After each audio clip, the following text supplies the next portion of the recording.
Thank you so much.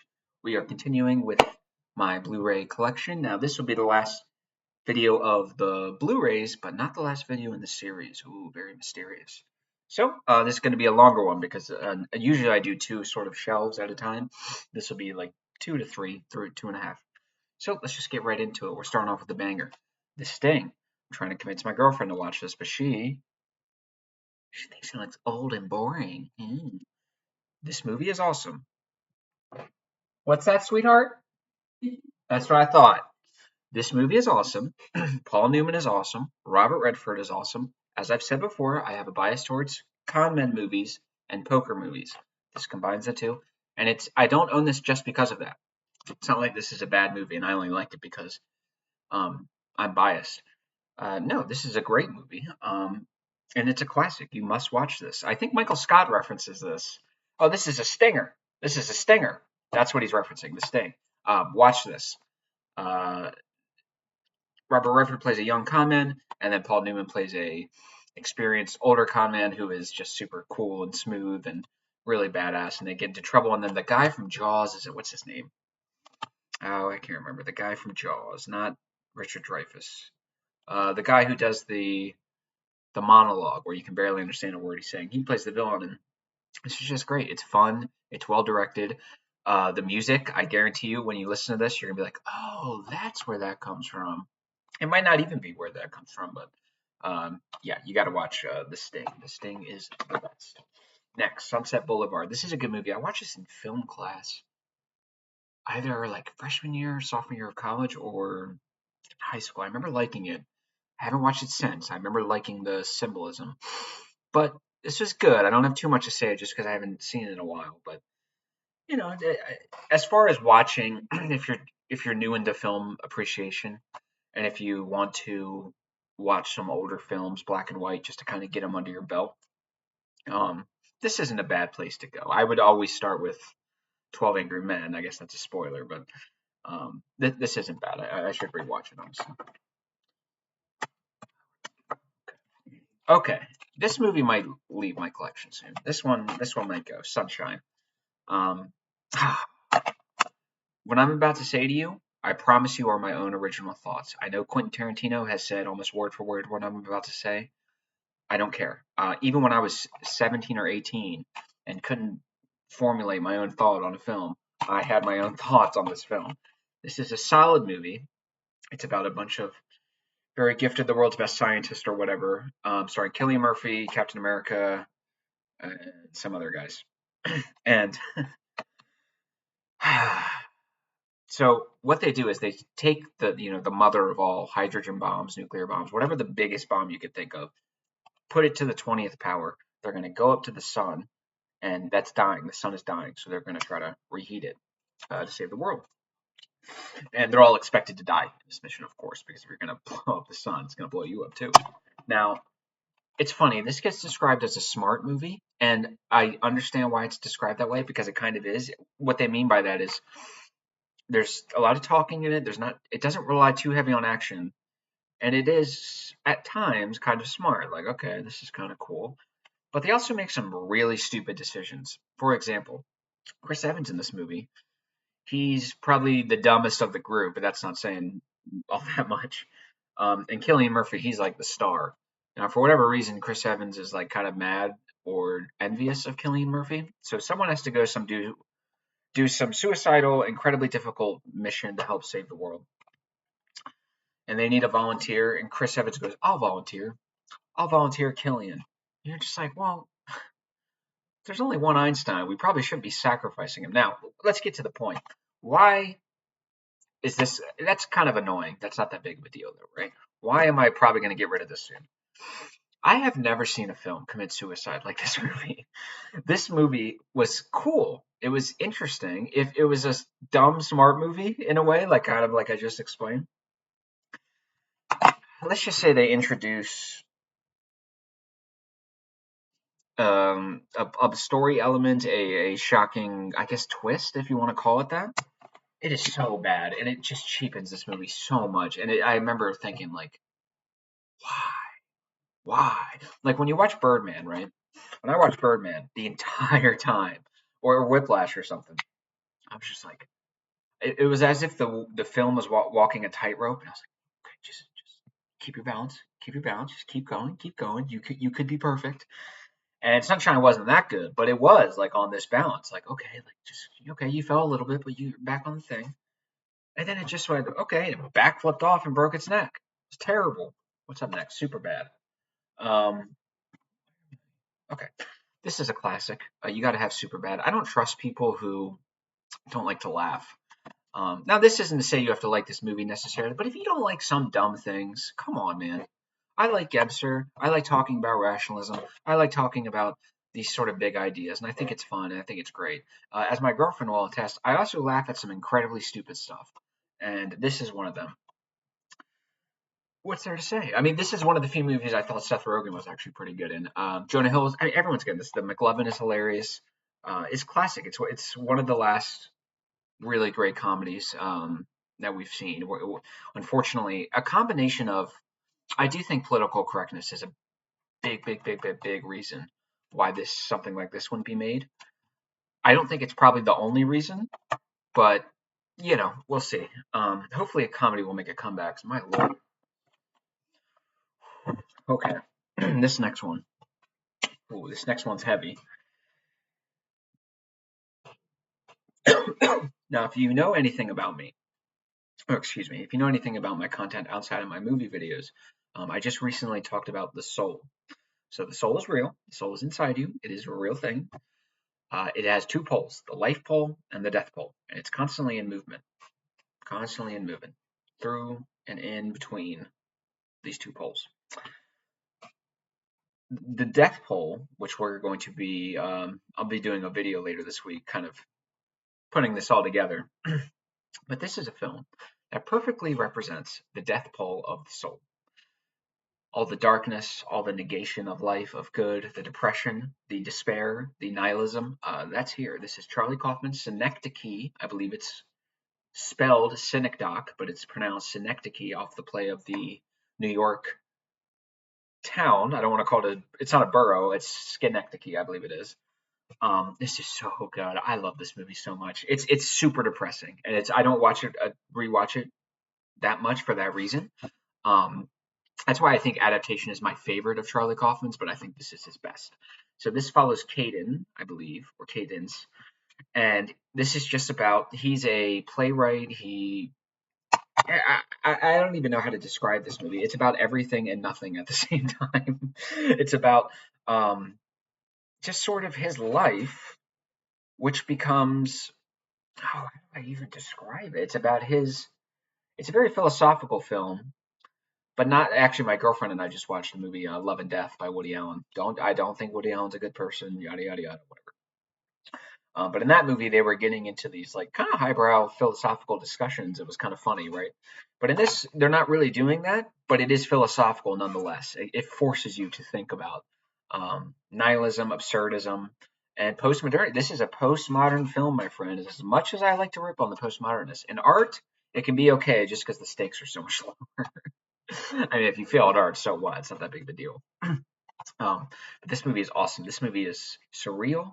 It's deep. It's poignant. It is I think it is the perfect encapsulation of the ontology, if you'll excuse my pretentious philosophy terms, of our culture. A postmodern rationalist culture in which all meaning systems have been destroyed. Rationalism has gone way too far. We are questioning everything and anything. There is no meaning. Death is something to be feared rather than something to be balanced and lived in. Something to be understood as a necessary asset of life and a positive one at that. It's just beautiful. I love this movie. It's. I'll be talking about it later this week.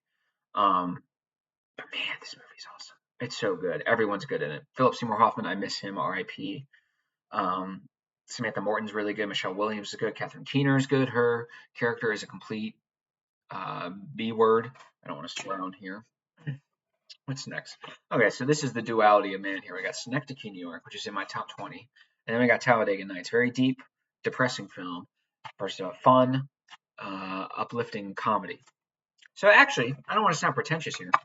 But Joseph Campbell, the famous mythology studier, for lack of a better term, he talks about, and for all my Gebser fans, you'll understand this, how tragedy and comedy are on two poles. So the polar 2D mythical complementarity, the 2D flat circle, that's what tragedy and comedy is.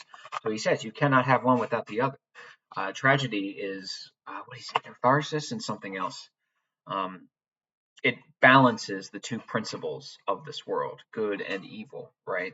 Um, right and wrong, life and death. It balances these things. Tragedy is the death pole of the soul, whereas comedy is the life pole of the soul. So it's you don't want to go too far on one end. You want to be you don't want to have this delusional romanticism where just terrible things are happening and you're just romanticizing them in your head and everything's getting crazy to the point where you're so naive where people just keep exploiting you. But you also don't want to be a depressed nihilist pessimist either, like some Schopenhauer or something like that. We don't want to do that. Anyways, Talladega Nights, funny, hilarious, like all these other Will Ferrell movies. There's not too much I can say. Sacha Baron Cohen, I like. Obviously, I like him in his wheelhouse. His what would you call it? I can't remember what it's called. But Borat, Bruno, not Borat 2. I did not like Borat 2. It's funny. I used to call Bruno Borat 2, the sequel to Borat. I used to call it, but then I realized, oh yeah, they made a Borat. Someone told me that, like, you mean Borat 2? I was like, oh shit. Tangerine. This is a good movie. Sean Baker. I've already ranted about Anora, so I'm not going to do that. Red Rocket was disappointing too. But when Sean Baker hits, he hits, my friend. I like Sean Baker a lot, and this is one of the reasons. Of course, I gushed about the Florida Project a few videos ago. This is about two trans women, and they are prostitutes in Los Angeles. So I, it seems that they were kind of forced into that position based on poverty or maybe past trauma or whatever it is. You don't get the sense that they want to do that. Um, and this is just about their lives, and it's beautifully directed. I think it's really well acted. I think the tension is good. I think they do a good job building up the pimp. By the way, for all my fans of The Wire out there, um, shoot, speaking of, I forgot my TV shows. Oh shit, I'll do it next video. Um, if you are a fan of The Wire, you should watch this movie because they build up the pimp in this movie as to be kind of like a pimp in real life, someone you would fear if you were in their perspective. If you're one of the prostitutes, you would be in fear. You don't want to get on the bad side. You have to answer their calls, and they could beat you, and they could do terrible things. Let's just say the pimp, the guy who plays the pimp in this movie, after all that build up, who it ends up being, I paused the movie and laughed for like 10 minutes. If you're a fan of The Wire, watch it, and it's not who you think it is, and it's so funny. That's a great movie and a beautiful ending. I love the ending of this movie. The ending of this movie is so poignant. It's such a small moment. It reminds me of the ending of like The Crossing in Cormac McCarthy, like Cormac McCarthy's The Crossing. It's just a very quiet, soft ending that is poignant nonetheless, and that is what this beautiful ending. I love it. Now, in perhaps my top 10. Now again, top 10 doesn't actually no, I'm not even going to qualify that. I love Taxi Driver. It's kind of become cool to hate on this movie where it's like, oh, you like Taxi Driver? I bet you've never seen 8.5. Yeah, we got it. This movie's awesome.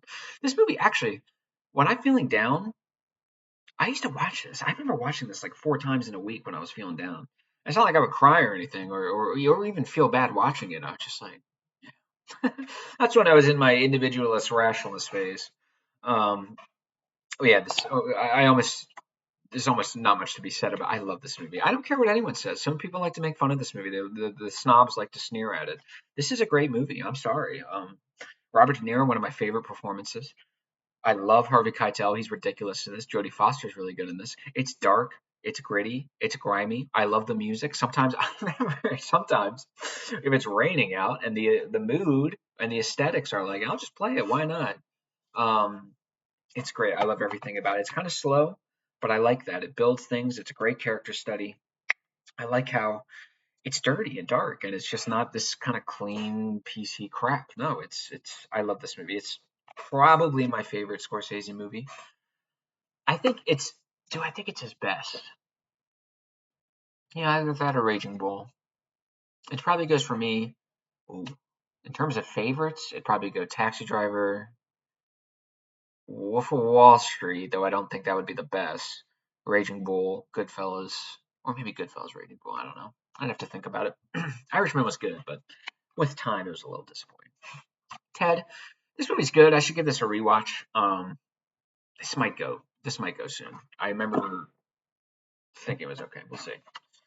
Ah. So shout out to my buddy Snap. Me and him, or him and I, saw this in theaters. Now, if you remember when this was released like a month after COVID, all the lockdowns started. So we were the only ones in the theaters. We went down to Gettysburg. It's funny. I watched this in theaters, and then I watched it, I think like 3 or 4 more times. One on my own, and then 2 to show my buddies. And I remember the 4th time I watched it, I was like, okay, I think this is a good movie, and I understand it. And then my another buddy heard that I had it, and he wanted to watch it. I said, fine. So I watched it for the 5th time, and then I got confused again. So I haven't watched it since, and kind of pissed me off. I love Robert Pattinson in this movie, and so is John David Washington. He's really good in this too. But hopefully, I made clear my man crush for Robert Pattinson. I love Robert Pattinson. He's so good in this. He basically just plays kind of James Bond. I mean, you don't see him really with women or anything like that, but he's just a super smooth, and he's not doing anything weird. He's not doing it, and I like weird Robert Pattinson, but he's not doing anything weird. He's just playing it very straight, and he's very charming, and he's very cool, and he's awesome in this. Definitely not my favorite Nolan film, but I think it's better than some people say. I definitely don't regret watching it. I don't regret owning it, honestly. I think it's cool, and I think, by the way, for all you Gebsters out there, um, this is kind of doing a thing with the time, right? So Nolan is kind of understanding this 4th dimension of time. He's playing with it, unlike a lot of directors. Ooh, classic coming up next. There Will Be Blood. It's funny, my girlfriend just watched Inherent Vice, which is good because I heard it was terrible, and she confirmed it was terrible. Unfortunately, Paul can miss. He is a little bit of hit or miss, mostly hits, but some misses. Magnolia was terrible. But this, my friend, is a hit. This movie is awesome. Daniel Day-Lewis, one of the best performances ever, all time. Just no question about it. I actually like Paul Dano. I understand why people don't. I kind of get it. I get what he was going for. I get what the director was going for. And this is just a awesome movie. I mean, it's long, but I like that because there's more to appreciate and enjoy. You see the story. I am an oil man. I sell oil to willing consumers, or whatever the hell he says. Uh, Daniel Day-Lewis plays an oil tycoon, some Rockefeller type. And admittedly, the story is kind of this classic rise and fall, greed, and all this stuff, but it's just done damn well. And the sets are so good. The sets are so good. And the direction is so good. PTA, I mean, again, when he hits, he hits. Um, yeah, this and The Master are probably my 2 favorite Paul Thomas Anderson films. This is probably my favorite. This movie's awesome. I actually want to rewatch this. Yeah, I need to rewatch this soon. This movie's so awesome. God, this movie's good. The Thing. Okay, shout out to my buddy Taylor because he told me to put this to watch this, and I won't lie to you, I was a little judgmental. I was a little snobby. My friends have accused me of being a snob. I disagree with that. I definitely disagree with that. What that really means is I don't like the movie they like, so now they're just going to project on me that I'm a snob. But there is a kernel of truth in there, is that I do require a minimum, usually, technical threshold, a minimum quality threshold. I have a very low tolerance for what I personally consider to be bad art. Now, that's just subjective, but nonetheless, for what I consider to be a very low tolerance. So I was very nervous about this. I thought this was just going to be some campy, corny 80s things. And I don't like that because I didn't grow up on that. If you didn't grow up on corny 80s cheesy crap, you're not going to like it. I was arguing with this dude at the bar once about that. This is a good movie. This is not, I mean, it does have those practical effects that are a little cheesy, but honestly, that's kind of a part of the charm here. And it's expertly directed. I was shocked how well directed this movie was. It's very tense. It's scary. Not scary in a, you're going to lose sleep, but it's tense. And I liked it a lot. Kurt Russell was really good. The story and the acting and the directing just vastly overexceeded my expectations. I was kind of dreading going into it, but I wanted to watch it because of the references, and it was good. I was impressed. I can't lie. This is another one. I love Martin McDonagh, one of my favorite filmmakers. 3 billboards outside Ebbing, Missouri. Not the most fluent or fluid or poetic of titles, but nonetheless, this has got everything you like in a Mark McDonagh film. It's expertly directed. The characters are interesting and go on weird arcs. The story is good. The dialogue is funny and dark. Everything is dark but funny at the same time. And it's just awesome. The story surrounds Frances McDormand's character plays the mother of a daughter who was just tragically abused and murdered. And then Woody Harrelson, he plays the cop, and he's of course tasked to figuring this out. Sam Rockwell, who is amazing in this, who won an Oscar for this, he is awesome in this. He's kind of a buddy. He's a racist, and his arc is really interesting. I liked his arc a lot, and this movie's so good. I love this movie. It's funny, like I said, it's dark, and it's everything you like about Mark McDonagh. Please watch it. If you thought it was corny or you wouldn't like it, you would like it. It's good. This is a fun movie. Three Identical Strangers. Kind of fun, kind of depressing too. Now this is actually a documentary, so listen to this story. All right, this is a pretty crazy story. So one day, let's call him Robert. I can't remember the guy's name. So Robert goes to Synecdoche Community College, if you will, and it's his first day there, right? Or actually, no, it's not community college. Synecdoche University, because he's moving. He's staying on campus. He's not going home during the day or after class. So he's on campus. It's his first day, and he's walking to his dorm, and of course he don't know anybody. And all these people start giving him big hugs and kisses him on the kisses on the cheek. And they're saying, "Oh, I missed you so much. Why didn't you talk to me in the summer?" Yada yada yada. And at first he was like, "Oh wow, like I'm gonna like it here." But then after a while, people started asking him for stuff that he had no idea. He was like, "What the hell's going on?" Turns out he had an identical twin that he didn't even know existed, who also goes to that school, who must have went a year prior. So they meet up, and it becomes this fascinating human interest story, just kind of public interest story. The odds of that are just so low. And then a third person who is also another identical twin calls in like three after he sees the papers, and he's like, "Hey, we got triplets, my friend." And then they all become buddies. Now, and then of course it raises the obvious question as to, well, why did we not know our twins existed?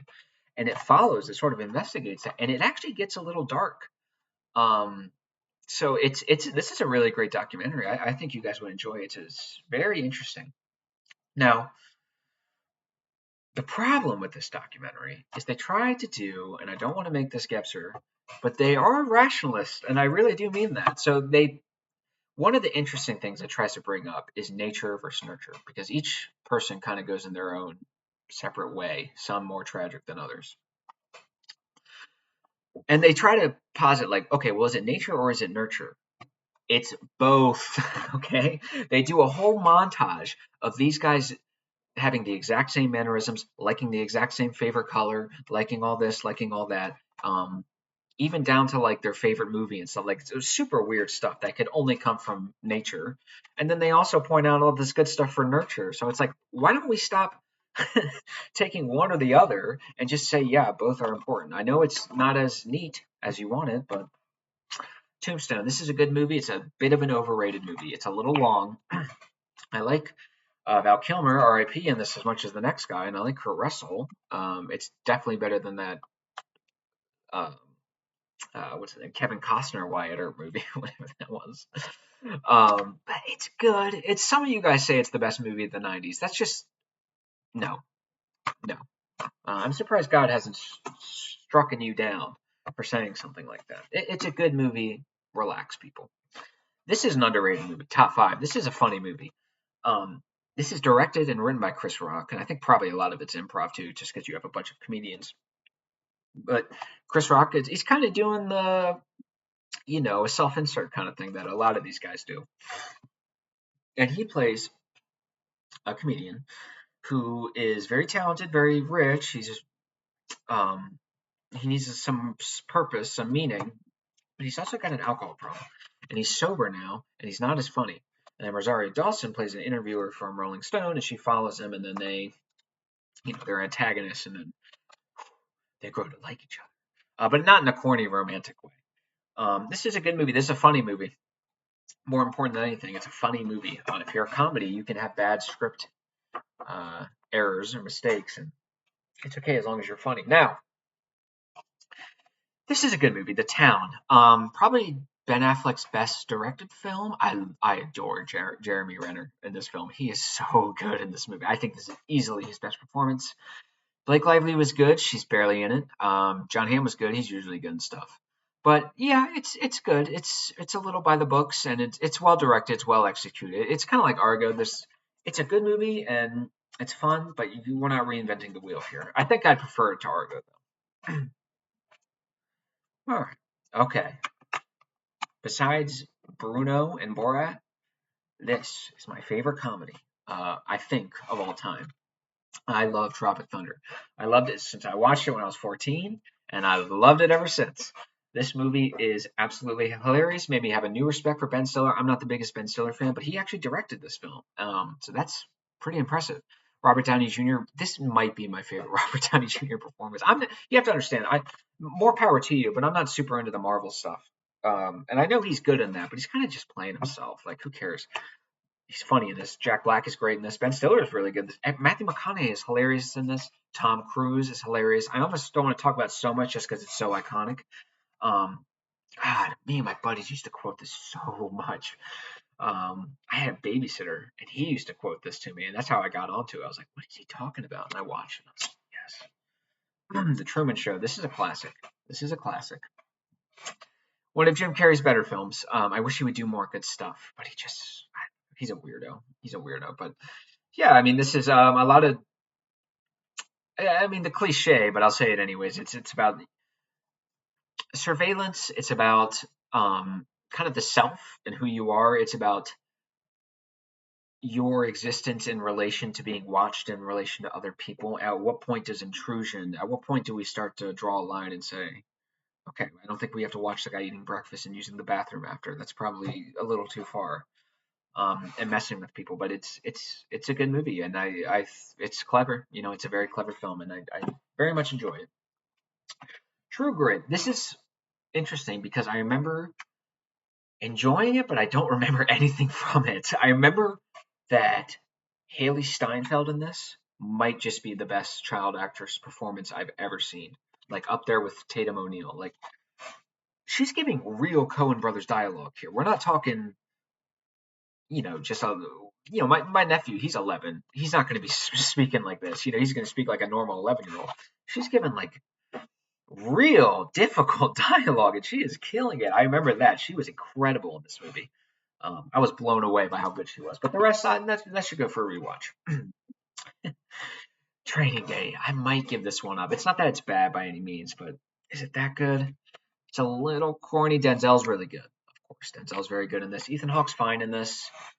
David Ayer's direction is pretty good. I thought it was a little corny that, what was it? Like they found Ethan Hawke was captured, and then he helped like the captor's, the guy who was capturing his sister or something. So they let him go. I was like, okay, yeah, we got him. Yeah, it's pretty good. It's all right. We'll see. Train to Busan. This is a good. You guys should get into some Korean films, man. If you're not into foreign films, I would start with Korea. Maybe City of God. I talked about that earlier. There's Life is Beautiful is good as well. There's some others. There's some good ones, but this is a good movie. It's kind of a character movie, and that's what I like about it. It is a zombie apocalypse film, but what makes it a good movie is it actually takes time and effort with the characters. It's we have an arc here. We're not just writing in these little kids and doing it super haphazardly and just, oh, that's a kid and a dad. You feel bad, right? No, it gives you a reason to care about um, this relationship. And I think it's great because the dad at the beginning is kind of a piece of crap. I don't like him. But then, of course, he has an arc. This is what a lot of zombie movies nowadays don't have that. They only have the zombie stuff. They only have the spectacle. Give me substance as well. I might actually be talking about this twice, which might sound weird, but okay. In my top five, perhaps in my top three of all time. Yes. Train Spotting. Yes. I remember watching this in college. I was in my dorm house. I think I had like 2 or 3 beers, and I turned this on, and I loved it so much, but I couldn't understand a word they were saying.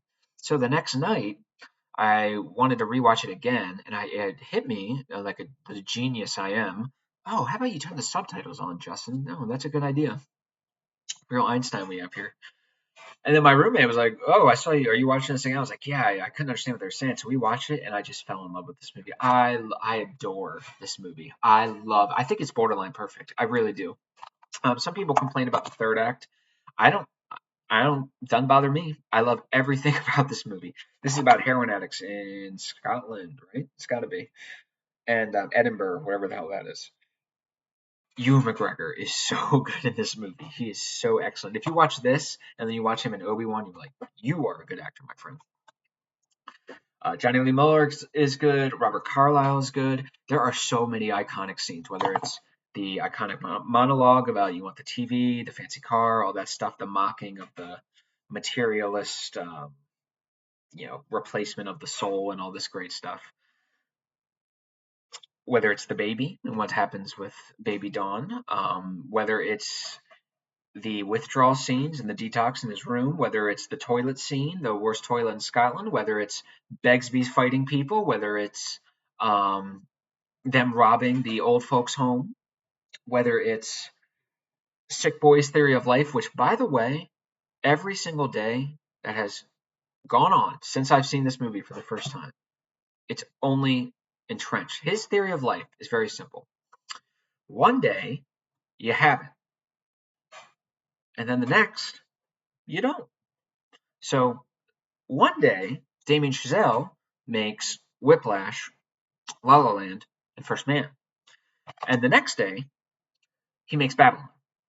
One day, Pep Guardiola wins a treble and 4 straight Premier Leagues. And the next day, this season, it seems like a blind, deaf imposter has decided to coach the team. Very true. Please watch this movie. The dialogue is hilarious. It is funny, dark, witty. I love it's like made for me. It's even the music references are like my favorite artist, okay? It's references to Iggy Pop and the Stooges, probably my favorite band of all time, and the Velvet Underground and Lou Reed. It's Iggy Pop, not Ziggy Pop. But he's not dead. Told me so last year. Love this movie. Please, when you're kicking the buckets, you need when you're kicking the skag, you need 3 buckets. One for urine, one for feces, one for vomitus. Please watch this movie. In my top 5. It probably in my top 3. T2, okay. Overrated. And I'm gonna piss you off and not explain why. No, screw you. I am gonna piss you off. It's overrated. It's probably gonna leave soon. Unbreakable. This is a good movie. If shelf space gets tight, I might get rid of it, but I did enjoy it. I just don't think I'm gonna rewatch it that much. I don't think I'm quite as big on M. Night Shyamalan as some of you guys. I understand why, more power to you, but I think his good movies are good, but nothing great. This is it is a cool spin on the comic book stuff. Samuel L. Jackson was cool. I kind of like the twist at the end. Bruce Willis. It's nice to see Bruce Willis in a good movie where he's taking it seriously. That's always a plus. Um, so yeah, it's a good movie. It's definitely a good movie. Okay, I'm not going crazy. Unbroken. I saw this in theaters in 2014. Now I have to give this a rewatch if I know I'm going to get rid of it or keep it. I remember the directing being pretty good insofar as Angelina Jolie directed this film. Um, she got some pretty good shots and they looked beautiful and all the acting was fine. I actually thought the directing was pretty good, if not a little standard. But this is about Louis Zamperini, who was a Olympic, I believe, track runner, and then he had just this incredible story in World War II where he was captured by the Japanese and in the prison camps and just made to do backbreaking work and all this terrible stuff. But his story really is incredible. It's really is impressive. And unfortunately, there's a couple problems. One, after all this amazing stuff, at the very end, they say Louis Zamperini became an alcoholic at the end of his life and died. So it's like Unbroken, maybe. And I actually think that would be interesting. That would be very interesting to see on film. Um, but for whatever reason, they didn't show that. It's frustrating. I would like to see that conflict. The problem is it's Louis does incredibly heroic and courageous and unbelievable thing, under threat or direct violence from the Japanese captors, rinse and repeat. He survives this incredible circumstance, rinse and repeat. That's really all it is. Also, by the way, Jack O'Connell, I miss him. What happened to him? Have you ever seen the movie Startup? That's a British film where he plays a prisoner with Ben Mendelsohn in it. Watch that movie. It's very violent, but it's very good. I love that movie. I tried to find it on Blu-ray, but I don't think they have it. What else was he in? I didn't watch Skins. There was something else. 71. That was pretty good. I miss Jack O'Connell. He was good. Under the Skin. I'm going to talk less about this movie and more about Jonathan Glazer. Jonathan Glazer is the most overrated director in the world.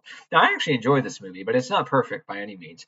It's a bit, I don't want to say pretentious. I understand why someone would say that. I don't think it's quite as profound as it thinks it is, but it's also profound enough for me to be like, okay, well, at least you're trying to say something. It's not particularly profound, but it's good enough. That's this movie. It's good enough. Scarlett Johansson's really good, and she's like an alien. And I like the weird. Oh God, I don't know what you would call it. The other dimension, other world aspect of it. That was cool. The alien stuff, that was cool, and like the black goo and all that crap.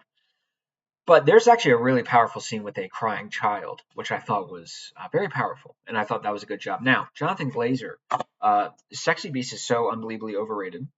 It's terrible. My mother, who I love more than anything, she told me that the zone of interest was, quote, fascinating, and that I needed to see it immediately. And it was like you have to go, it's so good. And I trust my mother's movie taste. So I took my poor girlfriend out. We made a big day of it. We go all the way out to Pennsylvania to watch this damn movie. We get beers and burgers beforehand, and we're excited. We are ready to go watch a good movie. And it was the worst piece of crap I have ever seen. Here's what the zone of interest is. It is a Nazi, an actual card-carrying Nazi. It was Rudolf Hess, I think it was. Not only that, one of the Hitler's top guys. So we're going to follow his perspective for like a whole day or two. Okay. And what does he do during this day? He does mundane, menial, clerical work. And he stresses because his wife wants to move, and his other Nazi bosses are giving him pressure. And that's the end. And as this is happening, he lives like 100 yards outside of Auschwitz, and you can hear the screams, but you can never see the people actually being killed. Okay. This is ridiculous. This is not a movie. I hated this movie. I could not believe what I was watching. First of all, if the idea is that Nazis are people just like you and me, I cannot imagine who that would be profound for. I understood this at 12 years old. I understood like, oh, okay, so they weren't like aliens delivered from another world. They were, I'm not gonna. That would never be me, especially not at 12. But nonetheless, they are human. I understood this. Who doesn't understand this? Who doesn't understand this? So the whole point seems to be either, wow, um, look how human this Nazi is, just like you. Yes, thank you. Wine addicted soccer moms rejoicing everywhere. Thank you. Or it's, and I don't think this is what it was trying to do. It's trying to get me to sympathize with this Nazi, but this Nazi is exactly that, a Nazi. So I will never sympathize. You could have someone come in and murder his whole family, and I'd be like, okay, glad they did it. I don't have to do it. You know what I mean? Like I don't care. Like the idea in fairness, I'm almost 99% sure that's not what it was meant. But there seemed to be the only two real options. It was so boring and stupid. Like I could not believe people talked about that movie, and they talked about how profound it was. Please read a book. Give a mouse a cookie for something. My lord. Okay, let's get to a better movie. Unforgiven. This is a classic Western, kind of the end of Westerns, of the traditional Western. After this movie came out, you didn't see a ton of Westerns being made, and it's not because they weren't profitable necessarily. That's probably part of it. But also, like, this was it. This was the close. And then what was the next one you got? Like, There Will Be Blood, and that's like a neo-Western. I mean, if you consider not There Will Be Blood, No Country for Old Men, excuse me. And that's like a neo-Western. I mean, if you can even consider that. But this is a great movie. I mean, this is Gene Hackman is awesome. Clint Eastwood's awesome. Morgan Freeman's awesome. I love the violence in this. I love the stakes in this. I love the direction the characters go, even if it's not the best. I like when characters die in movies. I like when scriptwriters are have the balls to just be like, no, you're done, because that heightens pathos, that heightens tragedy, whatever it is. You do that more. But yeah, if you're a dude and you haven't watched this for whatever reason, and you're into like Scarface, Goodfellas, that kind of stuff, you need to watch this for whatever reason. If you're into film, getting that. Also, if you're gonna watch this, you must watch as a companion The Good, the Bad, and the Ugly. That movie is amazing. You need to watch it. Up in the Air. This is a cute movie. I was a little nervous about this, not because it's just not my kind of movie. It's very light. Um, and it's kind of a romance, and I knew comedic elements were going to be in there. But if it's good, right? That's what I always say. And I gave it a shot, and I enjoyed it. I liked where it went. I liked that it did not pursue a romance between George Clooney and Anna Kendrick's character. I really liked that. I was very worried that it was going to just ruin itself by doing that, and it did. But this is about George Clooney, who's up in the air. He's always in a plane. He's always flying, and he joins like the Million Mile Club or whatever it was. But his job is to just go around and either fire people or teach people how to fire people. So it's kind of this, it's not the best. It's probably not the most soul enriching profession, but he's George Clooney, so he likes it. He's super charming. And then Anna Kendrick, she's going to be like his understudy, and then she kind of has some moral qualms with it. And there's a really good they raise the stakes, and there are consequences, and I think that was really good. Also, my favorite from Reitman is easily Thank You for Smoking. For whatever reason, they don't have it on Blu-ray. I think that movie is an absolute borderline masterpiece, one of my favorite comedies ever. I love Thank You for Smoking. Please watch that movie. That movie's hilarious.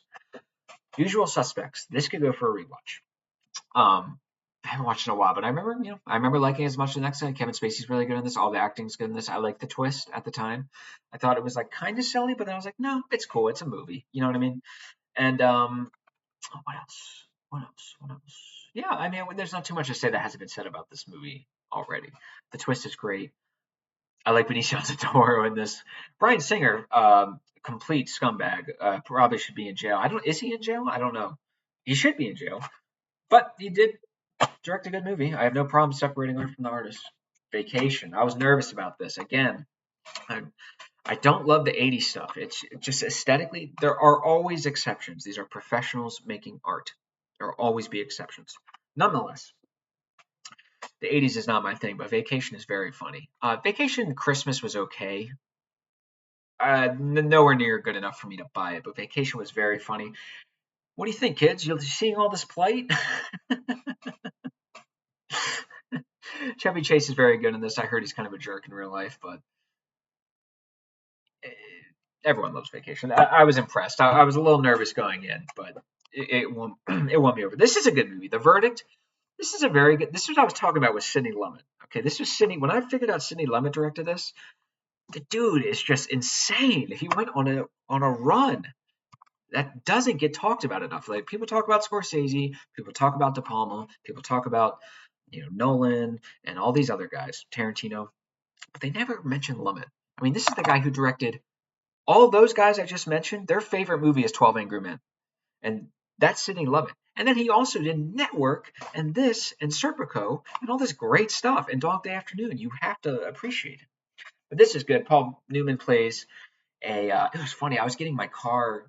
I took my car to the shop, and they had like a shuttle service. So I was driving back. This old guy driving me back, and movies got brought up, and he was like, "I'm a movie guy." I was like, "Oh, cool." So we were talking, and I was like, "Yeah, we're actually gonna watch The Verdict tonight." And I thought he was gonna have a heart attack. I thought I was gonna like die because he was like, "I love The Verdict," and I was like, "Oh, okay. Well, I don't want to die. I want to watch it."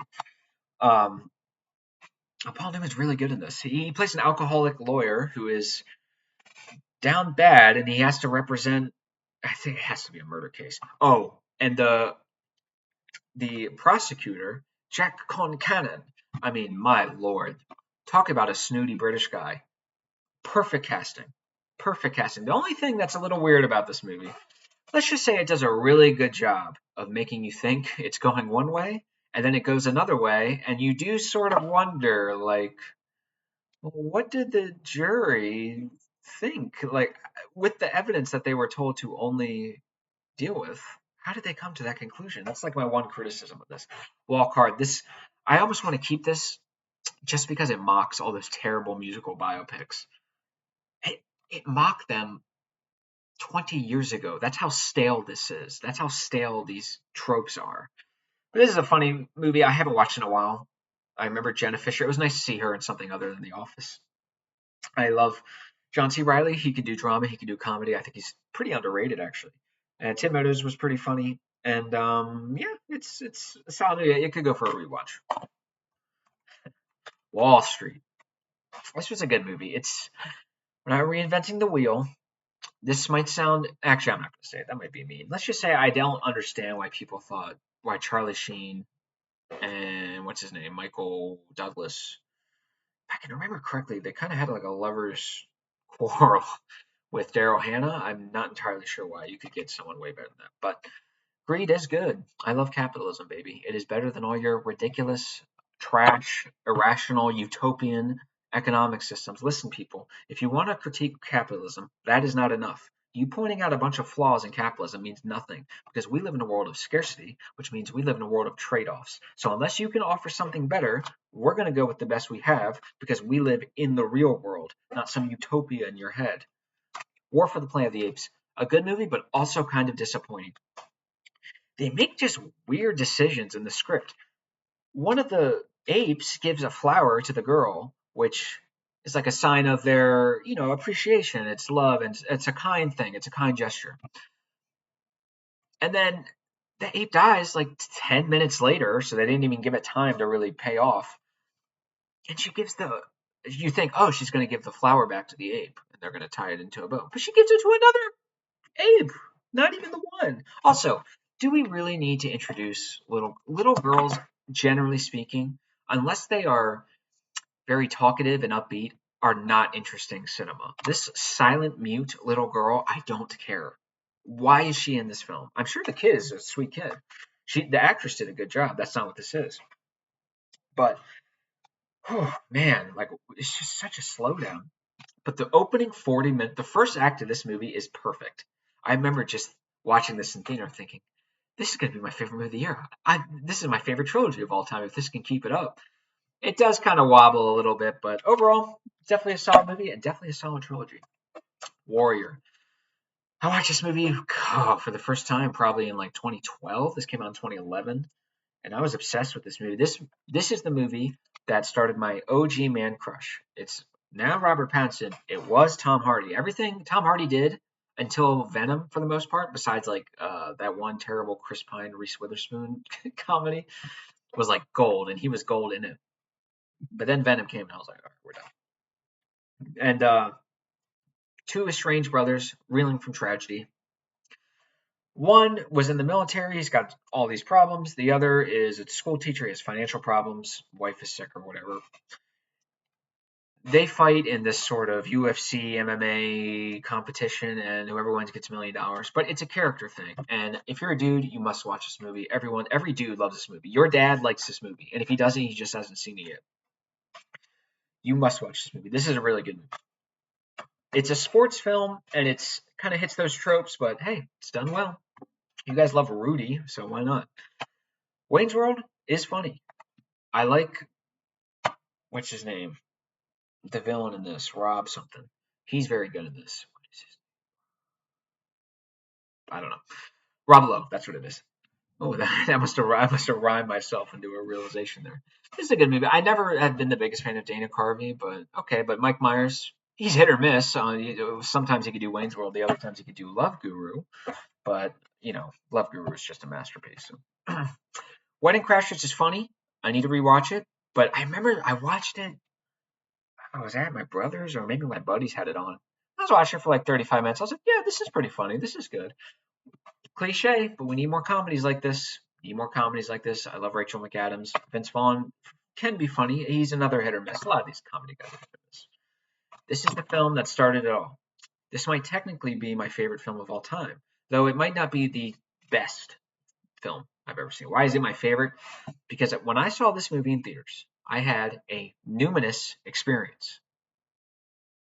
an experience so profound and transforming that it overwhelmed the intellect, and I attributed a power to this film that was like holy. That's what a numinous experience is. Whiplash. I was just getting into movies. 2014, I had been in the theater all year, and I was like, this year movies are awesome. Movies rock. And then I kept seeing this trailer. And back then I took Rotten Tomatoes. Rotten Tomatoes was a little more credible back then. So I took that a little more seriously. It had like 97%. I was like, and the trailer, I would watch the trailer all the time. I was just super anticipating this movie. And when I watched it, I actually saw it in Baltimore. When I watched it, um, it was exactly that. It was the complete. If you're a film guy, or a film person, a film lover, there's always a movie that kind of spark things. Tarantino has movies that spark things. All of them do. And that was that for me. I could not stop thinking about this movie when I was in class, when I was in whatever class. It could be gym class, it could be whatever. I could be home sleeping. I'd have dreams about the damn movie. J.K. Simmons is one of my favorite performances ever. Miles Teller is excellent. It is. I. This is how I showed this movie to my brother and my Dylan. I love them very much. They're not movie guys. Okay, we'll put it that way. Even my dad, who doesn't even watch movies, he was like, "Damn, this movie." My dad was very nervous going into this, and I don't blame him. If you're not a movie guy, and my dad's like a normal, he likes sports. He likes sports and just basic stuff. Like he's a normal dad. He's not into jazz drumming, okay? And neither am I. But he was very nervous. So I was like, trust me, like it's not boring. Like trust me, it's a sports movie just about jazz drumming. It's really good. Um, I love this movie to death. And it was, so I had an old buddy in high school. When I saw it the first time, it was in an independent theater, so it was an early release. I saw it in like November or something like that. But then it did really well, so it had a wider release a few months later. So in February, I took my buddy Gerard to go see it. Now my old buddy and I, we used to think that sudden outbursts of anger were very, very funny, and we would, even if it was like a teacher yelling at the class, we would just laugh, right? Just kind of in the back, just holding our laughing back. Needless to say, I'm glad that we were the only two people in the theater, because every time J.K. Simmons went off, we were just dying, just completely dying. Please watch Whiplash if you haven't seen it. It's become kind of cool amongst, I don't know, like online film or just film snobs to make fun. Oh, you like Whiplash? You haven't seen this 4-hour black and white first person from the perspective of a pigeon Croatian film? Oh, you loser. Get over yourself. If you're going to be a snob, at least read Gebser. Willy Wonka and the Chocolate Factory. Not too much to say about this. This is an absolute classic. Gene Wilder is iconic in this, and rightfully so. R.I.P. You lose. You get nothing. Good day, sir. I don't know if I've seen the remake. I think I have a long time ago. I remember thinking it was okay, but obviously Gene Wilder is infinitely better than Johnny Depp. Wind River. This one was okay. I remember thinking it was good. I may have been biased by my love of Hell or High Water because it's like the same director or writer or whatever. And Jeremy Renner and my crush Elizabeth Olsen, and they play FBI agents out in Alaska, and some terrible thing happens to a woman. They have to investigate it, but because she's Native American, there's all these weird laws. You know, there are sometimes Native Americans go missing, and because they have their own land, their own way of doing things, this is what they want. Well, the FBI kind of has their hands tied sometimes. Well, if you wanted independence, this is what kind of comes with it. It's a good movie. Unfortunately, Elizabeth Olsen's character she's not even really a character. What was her arc? It was dumb. And there was also a scene that was so unbelievably shocking in its violence and gruesome that it was off-putting in a not necessarily in a gory way, even though it was very gory. In a way that was just like, that was just weird. Why did you show me that? That was weird. The witch.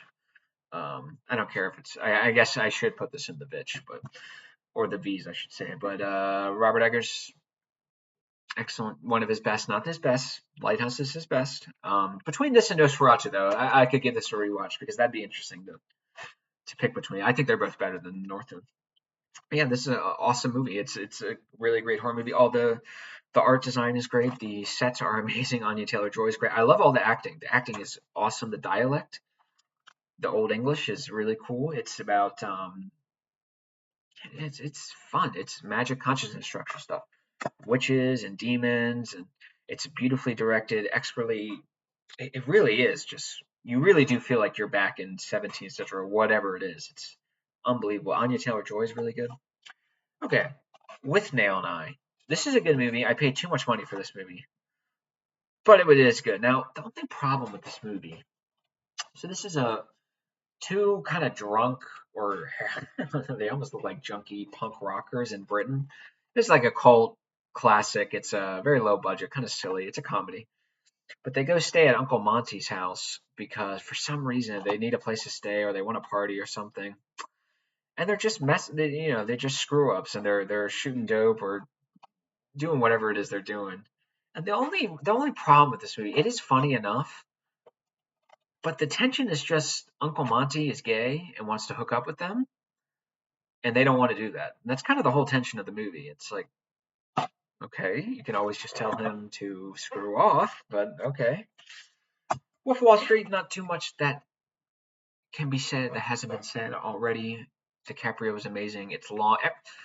Almost every scene in this movie is iconic and memorable. There's every single one. It's really great. I love this movie. If you're a dude, you probably have seen it, but for whatever reason, if you haven't, you should watch this. Unfortunately, it does fall into the category of Goodfellas, just in a different story. It kind of has that same Goodfellas rise and fall, but it's great. I love Scorsese going over the top, and you would never guess a dude like who's 90 directed this, um, or whatever he was, 85. This movie's awesome. I love this movie. Everyone loves this movie. The World's End, ending up the rounding off the Three Flavors Cornetto trilogy. Probably the least uh, satisfying, though still good, still worthy of owning for sure. Remember, I'm not a completionist, so I do like this movie. But yeah, this is more of the same of all the Edgar Wright stuff. So all the stuff that I said about Edgar Wright and how awesome he is and how great his scripts are and how funny he is and how unique and interesting. Take that and do like 80% of it. That's that movie.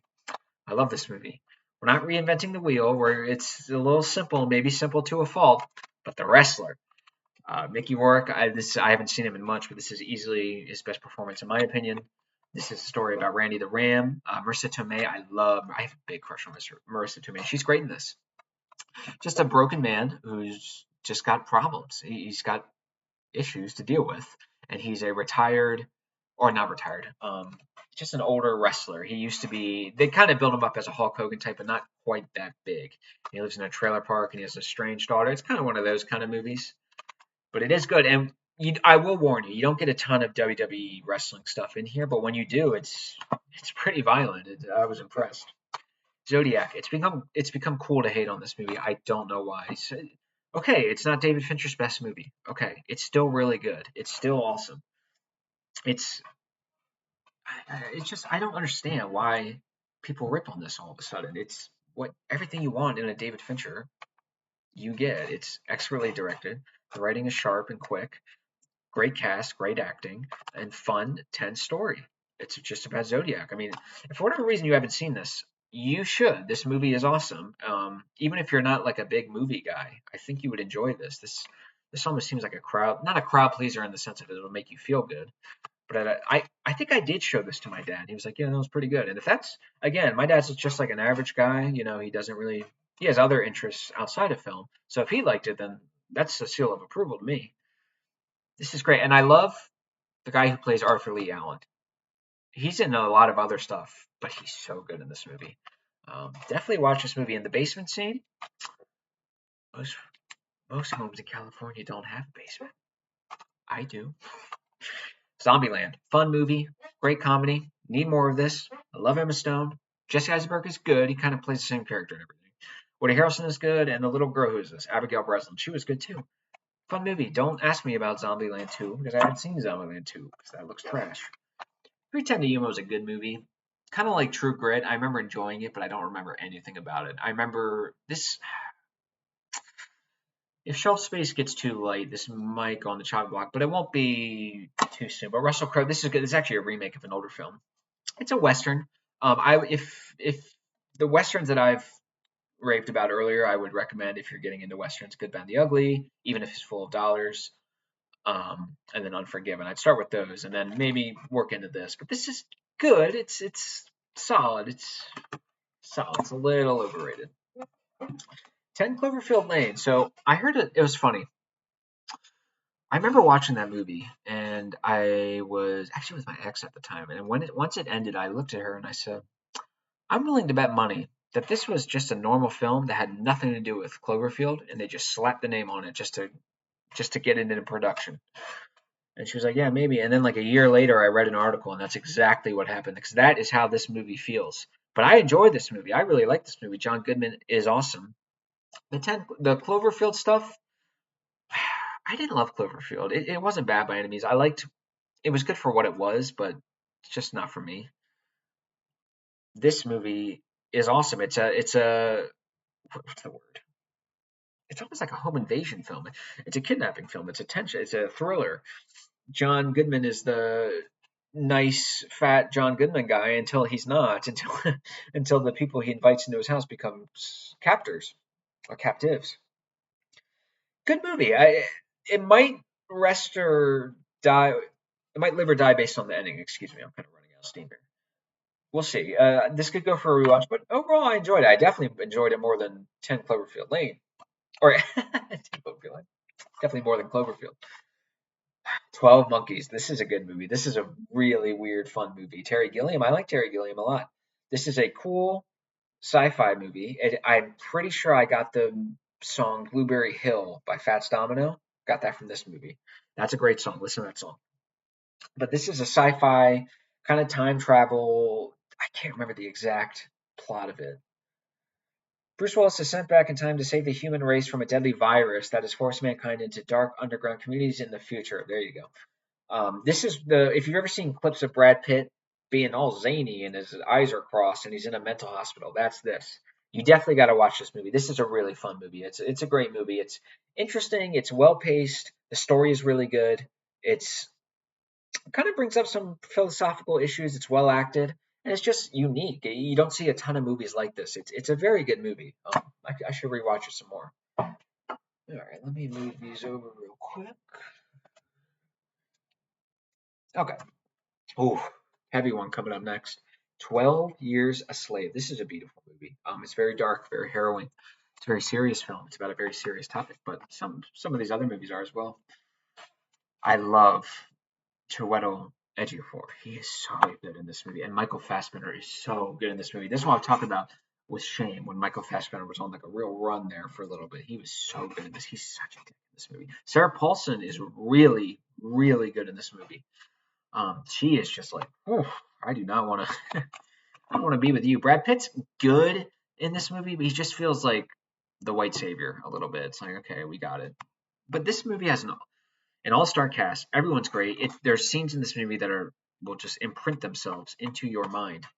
And the reason why is because this is what happened in real life. It was just a terrible thing, and they will show you the realities of this darkness that these people had to live through. And it's beautifully shot, beautifully directed. I haven't seen Steve McQueen do anything since then. No, not that Steve McQueen. Hunger, Shame, and this. Unless I'm missing something, which I probably am. These are some of my favorite films of all time. I love those movies. Steve McQueen is great, and Michael Fassbender teams up with all of them. Please watch this movie, even if it's just once. Some people call it My Generation Schindler's List. Can't disagree. There's Lupita Nyong'o. How could I forget? She's so good in this. It's really heartbreaking stuff. Really heartbreaking stuff. But that's a good thing. That's a good thing. That means the film worked. I remember once, I can't remember what I was watching, but I was watching something. My brother walks in the home. He goes, "Why are you watching that? I'll make you cry." And I said, "Yeah, that's a good thing, dude. That means the film's affecting you. That means if you didn't like it, you would be bored." Is this the right? Okay. Now we're going to go to a little lighter movie. 21. Remember what I said about con men and cards? This is the one where it's not that great, but I own it just because of that. It's one of my favorites. I grew up on it. I watched it a ton growing up. It's definitely nowhere near 12 Years a Slave or 12 Monkeys or anything like that. This is a fun movie. This is about the MIT card counting group, I guess, and they would just go to Vegas and with their little system, they would try to take their money. And there's actually a really good documentary. If you just go on YouTube, it's for free. You could just look up MIT card counting documentary. It worked for a little bit, and in the movie, the only reason it didn't work is because like people rob you and stuff, which never happened in real life. But then it also didn't work at all. So don't be fooled by this movie into thinking that you could just go to Vegas and be. It's not that simple. But this is a good movie. I mean, Jim Sturgis is good. I like Kate Bosworth. Kevin Spacey's good. Lawrence Fishburne's good. It's fun. It's breezy. It's not something that's super deep, but if you're watching it, I love it. I like. I think all the shots of Vegas and the casinos are really cool. So I enjoy it. Excuse me. 21 grams. A good movie. Sometimes a little dramatic, but this is a good movie. I almost forgot I watched this. This is a good movie. This is about.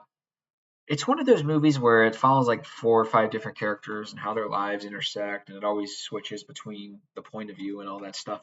As far as those goes, those generally are my favorite kind of films. But as far as those go, this is one of the best. It definitely has that like Greek drama. It's pretty heavy on the drama, but I enjoyed it. I enjoyed it. Sean Penn, I thought Sean Penn was really good.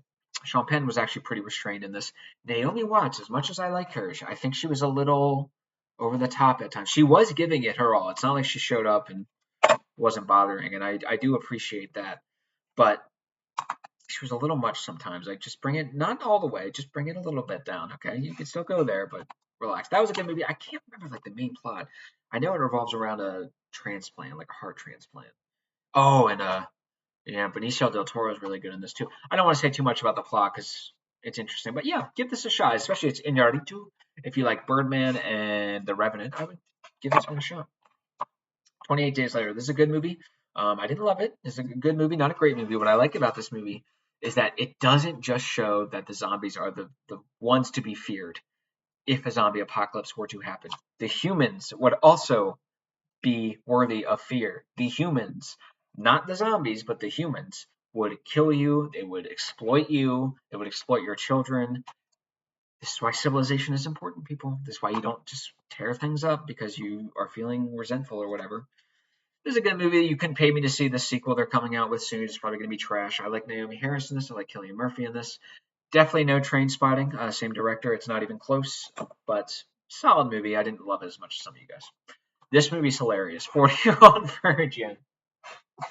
Oh, this movie is a classic. I love this movie. This is in my definitely top 10 comedies, probably top 5. Steve Carell's hilarious in this. Judd Apatow probably at his best. I think he does a really good job directing. All the cast is great. Kevin Hart's really funny in this. He only has like a couple scenes, but he said he's talking. I can't remember who the actor is. He's talking to Logan. It's like you're using a lot of big words right now, and I don't understand what they mean. So I have no choice but to take them as an insult. So I'm going to ask you to step back. Yeah, this is exactly what's about a 40-year-old virgin, and he works at like a Best Buy or something like that. And his friends, his coworkers, who are kind of cynical, kind of mean. Seth Rogen's actually good in this. I like Seth Rogen. I forgot he was in this. Paul Rudd is. It's got to. You have to watch this movie. This movie's hilarious. It, a lot of sex jokes, which are actually funny. Catherine Keener is really good in this. I like Catherine Keener in this. Definitely watch 40-Year-Old Virgin. 40-Year-Old Virgin's hilarious. 50-50. This could go for a rewatch, but I remember really liking it when I saw it. I can't believe. Maybe I should retract my Seth Rogen statement. But he's not really doing a ton of comedy in this. He's almost doing a drama in this. Joseph Gordon-Levitt. What happened to him? He was in a lot of good stuff, and then he just disappeared. What happened? You were in a lot of good stuff. Whatever, but Joseph Gordon-Levitt gets cancer, and Seth Rogen, his best friend, is kind of a moron. And he's in love with, I believe, Anna Kendrick. I can't remember how Bryce Dallas Howard fits in, but kind of a drama comedy, and I need to give it a rewatch. But I remember enjoying it when I first watched it, but that was over 10 years ago, so we'll see. But I have a feeling I'm going to like it. 99 Homes. This is a good movie. Nothing amazing, nothing incredible, but this is a rock solid movie. I like another one, Andrew Garfield. What happened to these guys? They just kind of disappear. I like to think they stood up to Harvey Weinstein and punched him in the face when he grabbed their girlfriend's butt. Boom, boom, boom. Michael Shannon in this movie is awesome. He is so awesome that he makes smoking one of those little, or hitting one of those blue vapes, BLU or whatever it is. He makes that actually look cool and badass. But Andrew Garfield, he plays a really impoverished, struggling father trying to feed his family, pay bills. He's in and out of motels and stuff. He's constantly has all these problems. He's got a kid, a wife, but he's a really hard worker. He's got a really good work ethic, and he does try, and I like him. And he builds, he does carpentry and building and all this stuff, and then payment gets bad. And Michael Shannon, he is a real estate tycoon, but he is unscrupulous. Um, he does things wrong. I can't remember the exact scheme he does, but he kind of tempts Andrew Garfield with this, hey, you need money, I need help, I need someone with a drive and work ethic. It's a good movie. It gets a little absurd at the end, but I understand what they were going for. Definitely watch this movie. 500 Days of Summer. I was wondering if I covered this already. I guess not. Joseph Gordon-Levitt again. Where'd you go? This is a good movie. I need to go for a rewatch. You know this is good because it's a rom-com, I guess, if that's what you want to call it. It's a romantic movie, and those aren't my kind of movies. Yes, Zoe Deschanel is a little manic pixie dream girl. I worry that unfortunately the girls who take after Zoe Deschanel's character, directly or indirectly, have been such a stain on my life that I worry that overwhelms any sort of positive feeling I have about this film. But this is easily Mark Webb at its best. Mark Webb at his best, excuse me. I know he directed those trash Spider-Man movies. A fun movie. There's some cool filmmaking techniques. That you could tell that Mark Webb was actually inspired and he had a passion when he made this, and this was him at his best.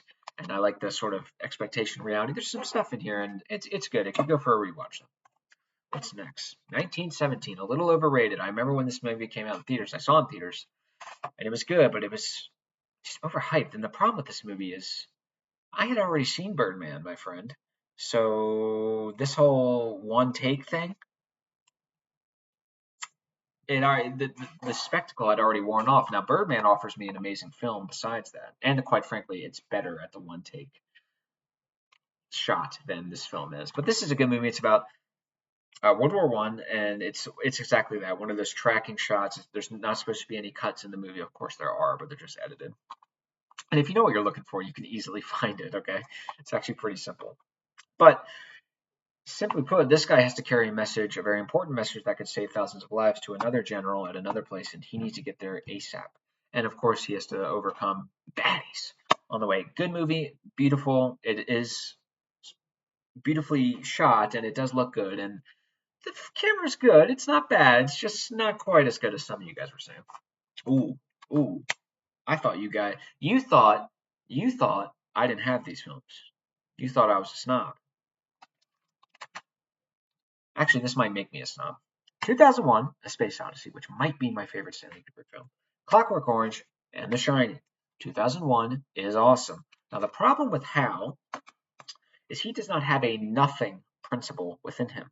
A nothing principle is an aspect of the human condition that understands, so to speak, nothing, or has the nothing, the idea or concept of the nothing impressed upon our consciousness.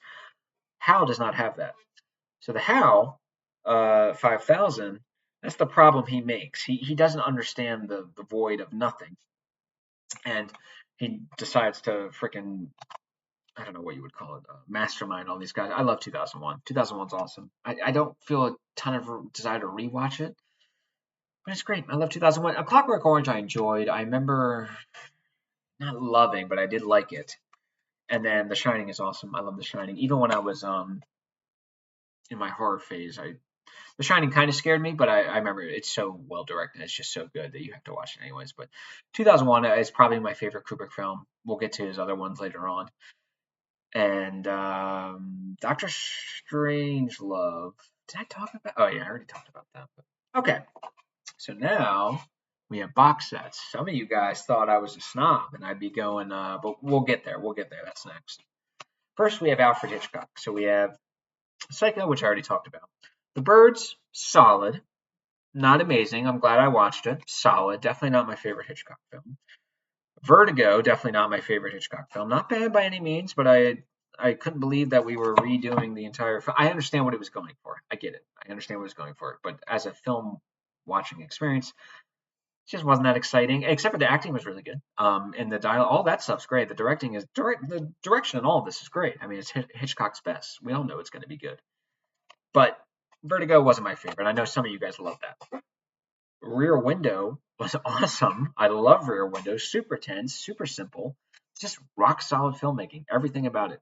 Simple but effective, just like Mad Max Fury Road. Then we have maybe my favorite Alfred Hitchcock film, which is, in my opinion, wholly underrated because no one really talks about it in comparison to Rear Window, Psycho, or Vertigo, or even The Birds. So I was shocked. But North by Northwest, I was kind of dreading going into this for the exact reason. Everyone talked about these other films, but no one really talked about Northwest. North by Northwest, I was having a, I was like, why is no one talking about it? The script is one of the best ever written. Everything just falls into place perfectly. That movie's awesome. It's like a spy thriller. Every 10, 15 minutes, something is changing and it keeps your attention and it keeps you guessing. Please watch those movies. All these movies are awesome. Alfred Hitchcock's awesome. And you need to watch all of them. All of them have my seal of approval, even though I don't love Vertigo and the Birds. Now, here it is. Some of you thought I was a snob. Oh, you don't like comic book movies and you just want to show how awesome your taste in movies is. Fear not, my friends. The Dark Knight trilogy. Yes. Batman Begins is solid. The action is terrible.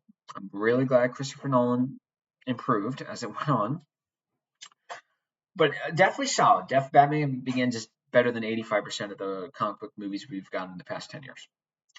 Dark Knight, I think, is easily the best comic book film ever. I think it's borderline perfect. Of course, Heath Ledger's Joker is iconic. I remember seeing it as a kid. That was a big film watching experience too when I was younger. I have distinct memories of watching that in the theater. I was probably 11 or 10, and I was like, "This is awesome." All the action is amazing. The direction is great. It's a little silly, or the script isn't perfect. You know, that opening base. It's not super realistic, but it is a comic book movie after all. People, I mean, come on. I love Dark Knight. Dark Knight's one of my favorite movies. It's just so good. It's such a shame that the best comic book movie came on so early, and then ever since then it's just been downhill, downhill for the most part. And then we have The Dark Knight Rises. Kind of controversial. The Dark Knight Rises is better than 93% of the trash that comes out today. Yes, it is flawed. Yes, there are some script problems. Nonetheless, it is still infinitely better than Thor 4, or Captain America 5, or Black Widow, or whatever that crap is. Tom Hardy is awesome as Bane. All the action is great. The directing is great. I like it when they shoot on location or even just out in the world on a set where it's not a green screen. That's a big thing for me. It doesn't always have to be that way, but for me personally, it's better. So I love this trilogy. This definitely not flawless by any means. The Dark Knight is, I think, the best, but yes, the Dark Knight trilogy is awesome. And then this will be the final one for this video, and the next video we'll be doing my TV series and my Criterion collection. There's no point of keeping it a secret. Lord of the Rings, you thought I didn't have it. You thought I didn't have it. My girlfriend, a couple of months ago for her birthday, she wanted me to watch all 3 of the extended editions. That was it was a fun experience. I was glad to watch it because I remember in high school I watched these movies. You have to understand, when you guys were reading Harry Potter and Lord of the Rings, I was watching SportsCenter. I was watching just The Office or some dumb stuff. I wasn't really into that fantasy. Game of Thrones is actually what turned me onto fantasy, and I'm not even still not super into fantasy. But I remember watching that and be like, "Oh, this can be good. This can be high level. It doesn't have to be." And I like the Harry Potter movies, but nonetheless, Lord of the Rings. These are rock solid movies. I mean, these are great movies. They really are. Everything I said about The Dark Knight, about location and all that stuff and all the acting, it's really the same. Even the extended versions are really good, except for the third one doesn't have Saruman. Is that what Sauron? The white guy, freaking Count Dooku. It has him dying in the extended versions, but it doesn't have him dying in the normal version. That just blows my mind. Just blows my mind. But yeah, these movies aren't reinventing the wheel. It's just Joseph Campbell's hero's journey, but it's just rock solid. And again, these are better than like 100% of the blockbusters we get nowadays. It's not even close. And I'm not even the biggest fan of these movies. Some of you guys really nerd out about this stuff, and more power to you. I'm glad you guys found a ton of meaning and resonance in this. Solid movie. Gollum's awesome, probably my favorite. Just rock solid. Viggo Mortensen's great. And like I said, when I was in high school, I was just getting into movies, and I knew I had to watch these eventually because you can't get into movies and not watch Lord of the Rings. And I wanted to. But I think my car was in the shop, or I just had it all day where I knew I wasn't going to be leaving the house. And I woke up I woke up super early at like 10 a.m. And I just thought, you know what? I'm not going to carve out 3 days to watch all of these. So I'm going to watch all three of them in one day. And I did. And I sat there for like 10 hours and I watched all three of them in one day. And that was good. I kind of petered out a little towards the end, but I like Return of the King the most. That was good. I love the shots. The shots are beautiful. The locations are beautiful. The acting's good. Everyone cares about it. It's just everything in the Lord of the Rings is what modern blockbusters need to do. We need a little more passion and sincerity. God forbid. You're not getting there's humor in these movies, but you're not undermining the serious moments because the writers are too scared to look into their soul or feel something because it might be painful or you're not deep enough. Find someone who is. Find some. It's not that hard, okay? It's not that hard. So my next video will be the final one in the series. I'm sorry this one was so long, but as far as Blu-rays go, besides the TV series, this is pretty much it. So I appreciate. Hopefully that you'll stick around with the last one, and then we'll get into my record collection. That'll be fun. Keep your eyes out for another art-related video later this week, and then I also did a kill rationalism video about how rationality will never be able to bridge the is-ought gap. Space perspective. So if you're interested, please go watch that. I love you guys. Hopefully you saw some cool movies you like. Please let me know in the comments, now that you've seen pretty much all my taste, not all of it, but pretty much, what films you love that you think I would like. I love you guys. You guys are the best. You guys mean the world to me, and you have enriched my life. I will see you soon. Thank you guys.